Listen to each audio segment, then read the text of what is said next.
J'ai entendu dire que cet épisode allait être le meilleur épisode de la saison. On va voir tout de suite ce que j'en ai pensé. Salut à tous et bienvenue sur Frad Movie, j'espère que vous allez bien. Installez-vous confortablement, aujourd'hui on va parler de The Last of Us épisode 3. Cette vidéo contiendra uniquement des spoils, donc si jamais vous n'avez pas vu l'épisode, je vous invite à aller le voir et à revenir sur la vidéo après. À ma grande surprise, comme je pense beaucoup d'entre vous, on a directement commencé par le générique. Donc qui dit commencer directement par le générique, dit aussi ne pas avoir de flashback en ce qui concerne la pandémie, en tout cas le début de la pandémie. Là où la semaine dernière, j'ai dit que normalement on devrait avoir un flashback à tous les épisodes pour comprendre un peu mieux la pandémie. Alors au final, oui, on va avoir un flashback, mais j'y reviendrai plus tard. Mais non, ça concerne pas vraiment la pandémie. Pour l'instant, je vais me concentrer sur les deux personnages principaux que sont Joel et Ellie. Joel, on a l'impression qu'il s'en fout de Ellie, en tout cas c'est ce qu'il lui montre, il en a rien à péter, qu'il va juste remplir sa mission pour avoir sa batterie, et c'est tout. Mais en fait, il veut vraiment protéger Ellie. Plusieurs fois dans l'épisode, et une fois très clairement, il lui dit « je ne veux pas que tu vois ça ». Et Joel protège Ellie comme s'il protégerait sa fille. Et donc au final, ça nous montre que Joel, il a beau jouer le dur, il s'attache quand même à la petite Ellie, sans évidemment lui montrer quoi que ce soit, parce que sinon c'est mort.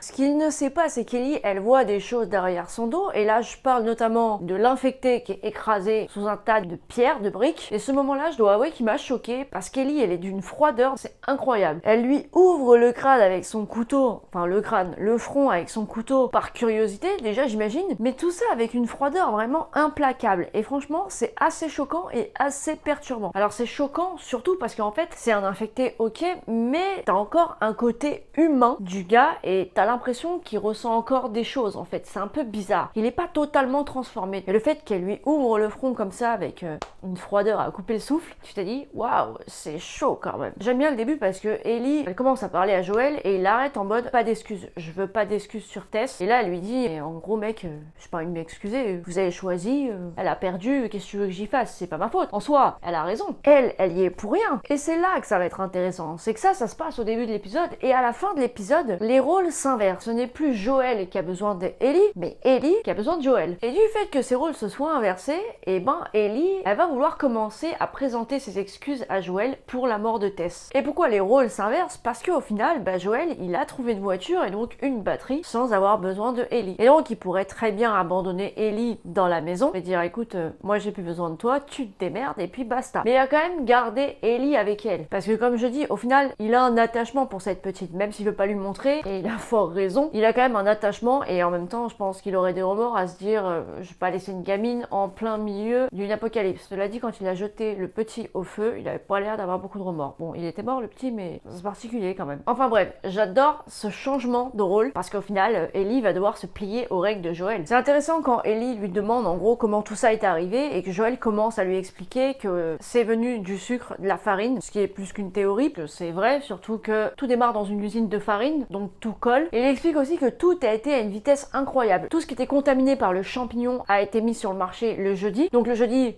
tout le monde en a mangé, parce que quasiment tous les êtres humains mangent de la farine et du sucre tous les jours, normal quoi. Et que le jeudi soir, les gens commençaient à se sentir pas bien, et que le vendredi, les gens commençaient un peu à péter des câbles. Et le lundi, c'est parti en sucette totale, il n'y a plus rien qui existe. C'est chaud quand même. C'est passé à une vitesse. Mais il y a un truc intéressant qu'il dit, et je trouve que du coup, ça colle pas vraiment avec la vitesse à laquelle ça s'est répandu, c'est qu'il dit il fallait en consommer beaucoup. Et du coup, il fallait en consommer beaucoup. Je veux dire, t'as pas eu le temps d'en consommer non plus des tonnes en une journée. Je veux dire, si t'as juste mangé un bout de pain le jeudi, t'en as pas mangé plus que ça. Alors du coup, moi ma question c'est pourquoi ça a été aussi vite? Vu qu'il dit qu'il faut en manger pas mal avant d'être contaminé. Ça pour le coup, je trouvais ça pas super cohérent. Dites-moi dans les commentaires si je me plante, si j'ai mal compris. Mais en tout cas, c'est bizarre. D'ailleurs, au moment où il explique cette petite histoire, anecdote, en tout cas le début de la pandémie, on voit cette fosse et la transition entre le moment présent et le flashback, elle est super bien faite. Honnêtement, la fosse, c'est absolument horrible. Je suis bien contente qu'ils nous montrent pas comment ils ont été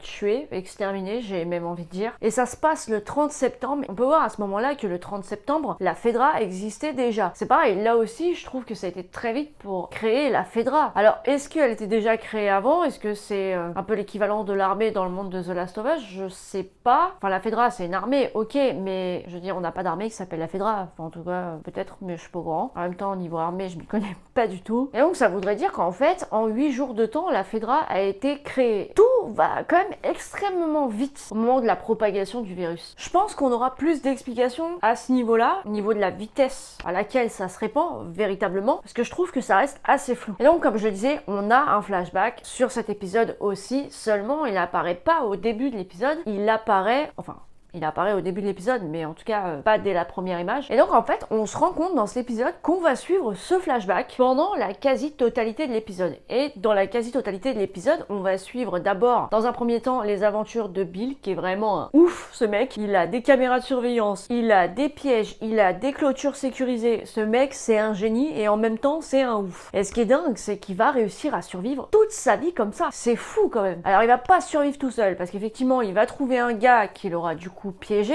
qui répondra au nom de Frank. Et ce Frank, au départ, il pense Bill qui va le dégager très vite de chez lui. Au final, il va l'inviter à manger chez lui, à prendre une douche, enfin voilà, bref. Et va commencer une idylle entre les deux, amoureuse, qui au départ m'a complètement surprise parce que je ne m'y attendais pas du tout. Je pensais que ni l'un ni l'autre était gay. Mais en fait, plus ça avance dans l'épisode et plus tu t'accroches à ces deux personnages, tu t'accroches à leur relation. Juste avant de continuer sur cette partie, au moment où Bill va commencer à faire du piano, honnêtement, vraiment très honnêtement, je me suis dit, ce Frank, il m'a pas l'air net. Franchement, bah oui, il était bizarre au début, non? Mon gars, garde un œil sur lui parce que ce mec, je le sens pas. Mais au final, ils sont en couple, ils vivent une aventure des plus normales, j'ai presque envie de dire, dans un monde complètement anormal, complètement détruit. Et comme je dis, on va s'attacher à leur relation au final qu'ils vont construire. Et je trouve que faire ça sur la quasi-totalité de l'épisode, c'était très risqué. Moi, pour ma part, j'ai eu beaucoup de mal à rentrer dans l'histoire. Au départ, je pensais qu'on allait juste partir sur un flashback de 10 minutes, comme d'habitude. Après, je me suis dit, le flashback va durer un peu plus longtemps. Après, je me suis dit, ça va peut-être prendre la moitié de l'épisode. Jusqu'à un moment, je me suis dit, en fait, tout l'épisode va être sur le flashback. Du coup, je dois avouer que j'ai eu un peu de mal. Je me suis attachée à eux vers la fin. Au départ, je vais être honnête, je comprenais pas trop l'intérêt. Je me suis dit, il va forcément y avoir un intérêt à cette histoire. Mais j'avais quand même beaucoup de mal. Et je me suis attachée à eux vers la fin. Quand même assez con. Peut-être que je regarderai probablement l'épisode une deuxième fois. Je le verrai sous un autre angle. Mais au final, voilà, j'ai kiffé leur relation. Ils sont assez différents mais complémentaires. Ça m'a fait plaisir aussi de revoir l'actrice qui jouait le rôle de Tess, même si honnêtement elle était là mais c'était anecdotique. D'ailleurs le mec c'est super risqué qu'il invite deux personnes qu'il connaît absolument pas alors qu'on est en plein apocalypse chez lui, où tout va bien. Bon, cela dit ça se passe bien, tant mieux pour eux. Et on se rend compte que en fait c'est avec Frank qu'ils ont mis en place le système de chansons. Les années 60, les années 50, 70, enfin bref. En fait le code vient de la fin, pas se mentir, au moment où je commençais à m'attacher au personnage et à la relation qu'ils avaient, Frank qui est atteint d'une maladie, je sais pas laquelle, mais en tout cas une maladie assez grave quand même, il dit à Bill ça va être ma dernière journée. Et là je me suis dit ouais c'est chaud quand même. Et à ce moment-là j'étais prise d'une vraie émotion, c'était un délire. J'avais l'impression que j'étais avec eux et que j'allais vivre la dernière journée avec eux, tu vois. C'était trop triste, c'était déchirant. Et plus on approchait de la fin de cette journée, plus je me suis dit il va se passer un truc, ça va pas se passer comme prévu, il va y avoir une couille dans le potager, c'est obligé. Et en fait au final, étonnamment, tout se passe relativement comme prévu, à l'exception près que Bill va aussi se donner la mort avec Frank. C'est super romantique, c'est horrible, c'est tragique, c'est sûr. Mais en même temps, le gars, j'ai envie de te dire, comment il va pouvoir vivre tout seul après avoir vécu 15 ans avec une personne, tous les deux, seuls au monde. Pour le coup, c'est le cas de le dire, seuls au monde. Bon, à l'exception de Joel et Tess qui sont venus faire un petit passage, mais même plusieurs, j'imagine. Mais en même temps, c'est compréhensible de la part de Bill. Comment tu peux vivre tout seul? C'est impossible. C'est impossible. C'est pas comme si t'étais dans un monde où tu pouvais te faire réconforter par tes potes, tu pouvais sortir, tu pouvais aller au ciné ou tu pouvais même aller consulter un psy. Non, tout ça, ça n'existe plus les gars. Donc qu'est-ce que tu veux qu'ils fassent? C'est trop triste, mais en même temps, voilà. Avant de conclure cette vidéo, je trouve qu'on a eu un vrai gros clin d'œil à la crise Covid. C'est quand Joel dit à Ellie, prends tout ce dont on a besoin. Ellie, on la voit aller chercher quoi? 3 rouleaux de papier toilette. Et ouais, ça me rappelle quand j'entendais aux informations que les gens se battaient dans des supermarchés pour avoir du papier toilette. Je crois que c'est le truc qui m'a fait le plus rire pendant le Covid, c'était ça. Probablement. Ouais, à la limite, je me serais battue pour avoir des pâtes ou du riz, tu vois, mais pas du papier toilette. Je veux dire, si à la limite t'as plus de papier toilette, t'as d'autres méthodes. Enfin bref, je rentrerai pas dans les détails. Ouais, moi pendant le Covid, j'ai plus acheté des pâtes que du PQ. Mais du coup, le clin d'œil, j'ai trouvé franchement très drôle. En tout cas, si ça l'est, mais j'imagine que ça l'est. Et j'aurais aimé qu'il pousse le truc encore plus loin. Ça aurait été que Ellie se retrouve vraiment avec une montagne de PQ avec elle, tu vois. Franchement, ça m'a fait rire. En conclusion pour cet épisode, au départ, je dois avouer que j'ai été très déroutée par ce choix de ne pas mettre Ellie et Joel en avant dans cet épisode et de mettre deux personnages qu'on ne connaît pas. Alors pour ceux qui ont fait les jeux vidéo, moi je dois avouer que je m'en souviens absolument pas de ces personnages. Est-ce qu'ils étaient là ou pas, franchement, ben je sais pas.